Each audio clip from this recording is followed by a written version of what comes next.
اگر میں نے یہ طے کر لیا کہ مجھے روزانہ 5 وقت نماز میں 5 وقت نماز میں مجھے فلاں کو اپنے ساتھ لے کر نماز کے لیے جانا ہے، تو مجھے دل سے بتا دو کیا ایسا مسلمان نماز چھوڑ دے گا؟ کیوں؟ میں نماز کیسے چھوڑ سکتا ہوں جب میں دوسروں کو نماز کے لیے لے کر آ رہا ہوں؟ بہت آسان بات ہے. عمل کی استعداد پیدا کرنے کے لیے دعوت ہے. یہ تو شیطان کا دھوکہ ہے اور یہ غلط سوچ ہے کہ پہلے خود عمل کرو پھر دعوت دو. ایسا ہرگز نہیں ہے. اور یہ کہنا اس پر لما تقولون ما لا تفعلون، اس کام کو کرتے سے کہتے کیوں ہو، یہ تو آیت کا ترجمہ ہی غلط ہے اور آیت کا مفہوم ہی لوگوں نے پلٹ دیا ہے. یہ تو مطلب ہی نہیں اس آیت کا لما تقولون ما لا تفعلون، کہ جس کام کو تم کرتے نہیں سے کہتے کیوں ہو، یہ تو مطلب ہی نہیں آیت کا. نہ آیت کا مفہوم ہے، نہ آیت کا ترجمہ ہے، نہ اس آیت کا شان نزول ہے. جی ہاں، کہ پہلے خود کرو پھر دوسروں کو کہو نہیں.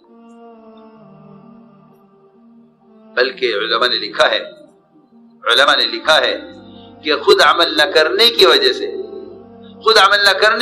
سے دوسروں کو دعوت نہ دینا، خود عمل نہ کرنے کی وجہ سے دوسروں کو دعوت نہ دینا یہ ڈبل جرم ہے.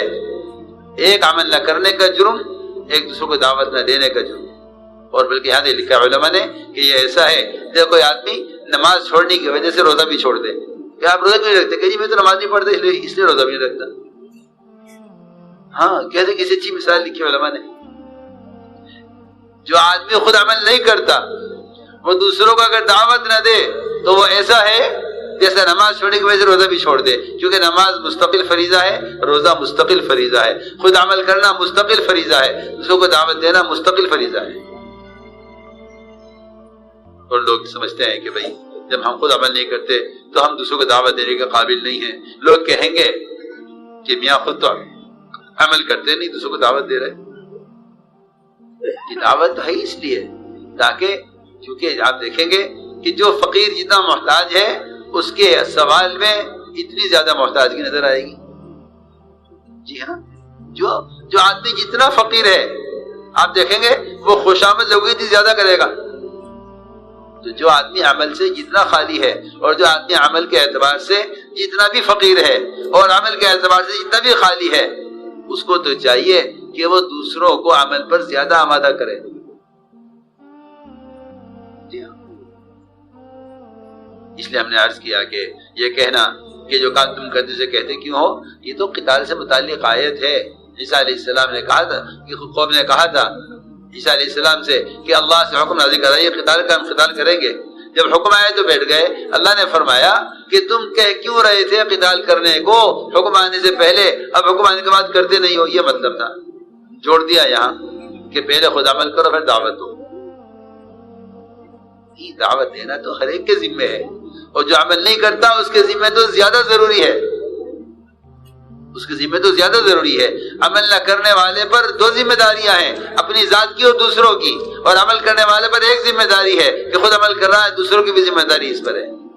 لو یہ تو بات ہی اور ہو گئی. یہاں تو کہتے تھے عمل نہ کرنے والا دعوت نہ دے، اور یہاں یہ معلوم ہوتا ہے کہ نہیں، عمل کرنے والے پر ڈبل ذمہ داری ہے، اپنی بھی ہے دوسروں کی بھی ہے. کہ خود عمل کی سزا پیدا کرنے کے لیے دعوت دو. اس لیے میرے دوستو عزیز و بزرگوں، حضرت تھانوی رحمۃ اللہ علیہ کے مواعظ پڑھ رہا تھا، اس میں لکھا ہے کہ دعوت اصل اپنی ذات کے لیے ہے. دعوت اپنی ذات کے لیے ہے، یہ اپنے اندر عمل کی استعداد پیدا کرنے کے لیے دوسروں کا عمل پر آمادہ کرو. اس لیے ہم نے عرض کیا تھا کہ یہ پورا مجمع اس کی نیت کا عزم کرے کہ اگر میں خود 5 آدمیوں کو نماز کے لیے لے کر آؤں 5 وقت نماز کے لیے، تو ممکن نہیں ہے کہ میں نماز چھوڑ دوں، کیونکہ میں نے اپنے ذمہ کر لیا کہ 5 آدمیوں کو نماز پڑھواؤں. تو یہ ممکن نہیں ہے کہ میں نماز چھوڑ دوں. ہاں 5 میں سے 2 تیار ہوئے، 3 تیار ہوئے، 10 تیار ہوئے. اسی لیے یہ بات یاد رہے کہ دوسروں کو عمل پر آمادہ کرتے ہوئے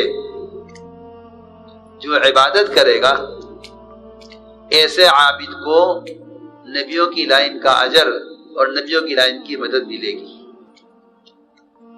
بلکہ ایسوں کو سید الانبیاء والی نصرت اور سید الانبیاء والا اجر ملے گا جو دوسروں کو دعوت دیتے ہوئے عمل کریں گے۔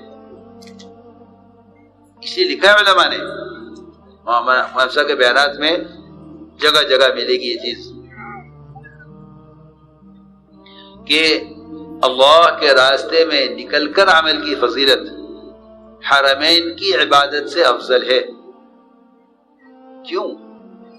اس لیے کہ اعمال متعدی جب بنتے ہیں، عمل سے عمل جب وجود میں آتا ہے جب آدمی دوسروں کو دعوت دیتے ہوئے عمل کرے،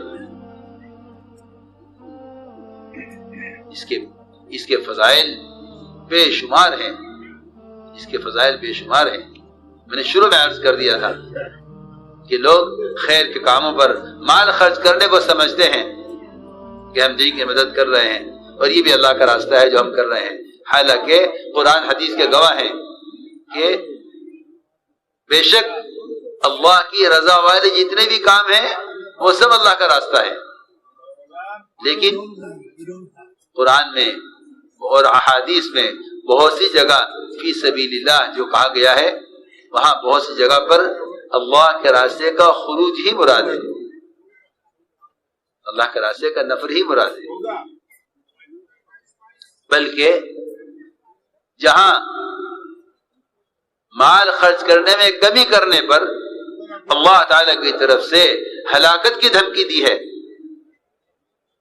آدمی زکوٰۃ نہ دے تو ہلاکت کی دھمکی ہے، لیکن نفلی صدقات نہ کرنے پر ہلاکت کی دھمکی نہیں ملے گی۔ ذرا میری بات توجہ چاہتی ہے، کوئی زکوٰۃ نہ دے تو بے شک کہا جائے گا کہ ہلاکت کی دھمکی ہے اس کے لیے، لیکن کوئی آدمی نفلی صدقات نہیں کرتا، زکوٰۃ دیتا ہے، جس جو حقوق اس کے ذمے ہیں اعزاء کے اقارب کے رشتہ داروں کو وعدہ کرتا ہے، نفلی صدقات نہیں کرتا، تو اس میں ہلاکت کی دھمکی نہیں ہے۔ لیکن زکوٰۃ دینے والا خود اگر میں نے یہ طے کر لیا کہ مجھے روزانہ 5 وقت نماز میں 5 وقت نماز میں مجھے فلاں کو اپنے ساتھ لے کر نماز کے لیے جانا ہے، تو مجھے دل سے بتا دو کیا ایسا مسلمان نماز چھوڑ دے گا؟ کیوں؟ میں نماز کیسے چھوڑ سکتا ہوں جب میں